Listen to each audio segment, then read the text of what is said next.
बिस्मिल्लाहिर्रहमानिर्रहीम। अस्सलाम वालेकुम नाज़रीन, पाक दीन इस्लाम में आपको खुशामदीद कहा जाता है और आज मैं आपके साथ एक जालिम और कंजूस बादशाह का वाक़या बयान करने वाली हूँ। ये वाक़या ईमान अफरोज़ होने के साथ साथ सबक आमूज़ भी है, लिहाजा वीडियो को स्किप किए बगैर मुकम्मल देखिएगा ताकि इस वाक़या का मकसद आप लोगों तक आसानी से पहुँच सके। हज़रत अकरवा रज़ी तआला अन्हा फरमाते हैं कि एक मुल्क का बादशाह बहुत जालिम और कंजूस था। उसने अपने मुल्क में ये ऐलान कर दिया कि कोई भी किसी फ़कीर या मस्कीन पर कोई चीज़ या सदका ना करे, कोई किसी गरीब की मदद ना करे। अगर किसी ने ऐसा किया तो मैं उसका हाथ काट दूंगा। ये खबर सुनकर लोगों में सनसनी मच गई। अब हर कोई सदका देने से डरने लगा। एक दिन एक फ़कीर मजबूर होकर एक औरत के पास आया और कहा, अल्लाह की रज़ा की खातिर मुझे कुछ खाने के लिए दो। तो औरत बोली, हमारे मुल्क के बादशाह ने ऐलान किया है कि जो किसी को सदका देगा उसका हाथ काट दिया जाएगा। फ़कीर ने कहा, तुम मुझे अल्लाह अज़्ज़ व जल की रज़ा की खातिर कोई खाने की चीज़ दे दो।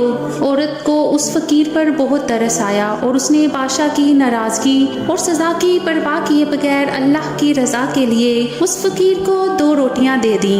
फ़कीर दुआएं देता हुआ वहाँ से चला गया। जब बादशाह को मालूम हुआ तो उसने औरत की तरफ अपने सिपाही भेजे और औरत के दोनों हाथ काट दिए गए। कुछ अर्सा बाद बादशाह ने अपनी माँ से कहा, मुझे किसी ऐसी औरत के बारे में बताओ जो सबसे ज़्यादा हसीन और जमील हो ताकि मैं उससे शादी करूं। तो उसकी माँ ने कहा, हमारे मुल्क में एक ऐसी खूबसूरत और बेमिसाल हुस्न जमाल की पैकर औरत रहती है कि मैंने आज तक उस जैसी औरत नहीं देखी, लेकिन उसमें एक बहुत बड़ा ऐब है। बादशाह ने पूछा, उसमें क्या ऐब है? माँ ने कहा, उसके दोनों हाथ कटे हुए हैं। बादशाह ने सिपाहियों को हुक्म दिया कि फलां औरत को मेरे पास हाजिर किया जाए। चंद सिपाही गए और उसी औरत को बादशाह के पास ले आए जिसके हाथ फ़कीर को रोटियां देने की वजह से काट दिए गए थे।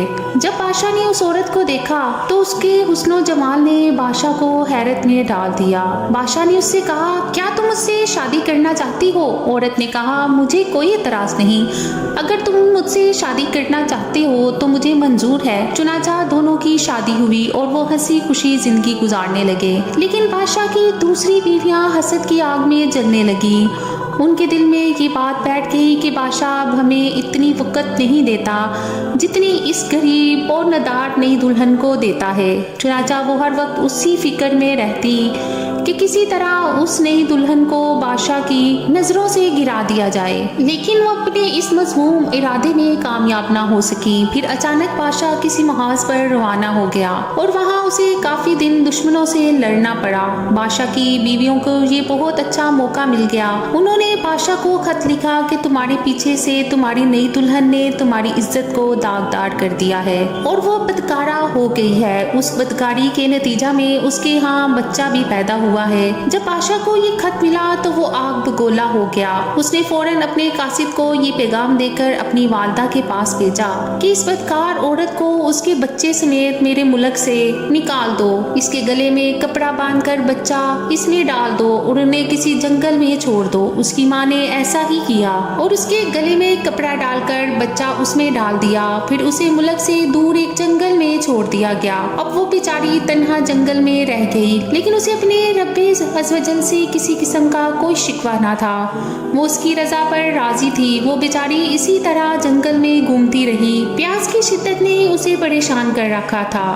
आखिर उसे दूर एक नहर नजर आई। वो नहर पर गई और जैसे ही पानी पीने के लिए झुकी तो उसका बच्चा गहरे पानी में जा गिरा और डूबने लगा। जब औरत ने अपने बच्चे को डूबता देखा तो वो रोने लगी। इतने में उसके पास 2 खूबसूरत नौजवान आए और उससे पूछा, तुम क्यों रो रही हो? उसने कहा, मैं पानी पीने के लिए झुकी तो मेरा बेटा इसी नहर में गिरकर डूब गया। मैं उसके गम में रो रही हूँ। इन खूबसूरत नौजवानों ने पूछा, क्या तू चाहती है कि हम तेरे बच्चे को निकाल लाएं? औरत ने बेताब होकर कहा, हाँ मैं यही चाहती हूँ कि अल्लाह अज़्ज़ व जल मुझे मेरा बच्चा वापस लुटा दे। इन नौजवानों ने दुआ की और उसका बच्चा निकाल कर उसे दे दिया। फिर उन्होंने पूछा, ऐ रहम दिल औरत, क्या तू चाहती है कि तेरे हाथ तुझे वापस कर दिए जाए और तू ठीक हो जाए? उसने कहा, हाँ मैं यही चाहती हूँ। चुनाचा इन दोनों नौजवानों ने दुआ की और उसके दोनों हाथ बिल्कुल ठीक हो गए عورت نے اللہ کا شکر ادا کیا اور حیران کن نظروں سے ان نوجوانوں کو دیکھنے لگی، جن کی برکت سے اسے ڈوبا ہوا بچہ بھی واپس مل گیا اور اس کے ہاتھ بھی اسے لوٹا دیے گئے۔ نوجوانوں نے پوچھا، اے عظیم عورت، کیا تو جانتی ہے کہ ہم کون ہیں؟ عورت نے کہا، نہیں۔ عورت کا جواب سن کر انہوں نے کہا، ہم تیری وہی 2 روٹیاں ہیں جو تو نے ایک مجبور سائل کو دی تھی۔ بے شک اللہ تعالیٰ کسی کی ہوئی مدد کو واپس لوٹا دیتا ہے۔ امید کرتی ہوں کہ آج کا واقعہ آپ کو اچھا لگا ہوگا۔ مزید اچھے واقعات کے لیے میرے چینل کو سبسکرائب کریں، ویڈیو کو لائک کریں۔ اللہ نگہبان۔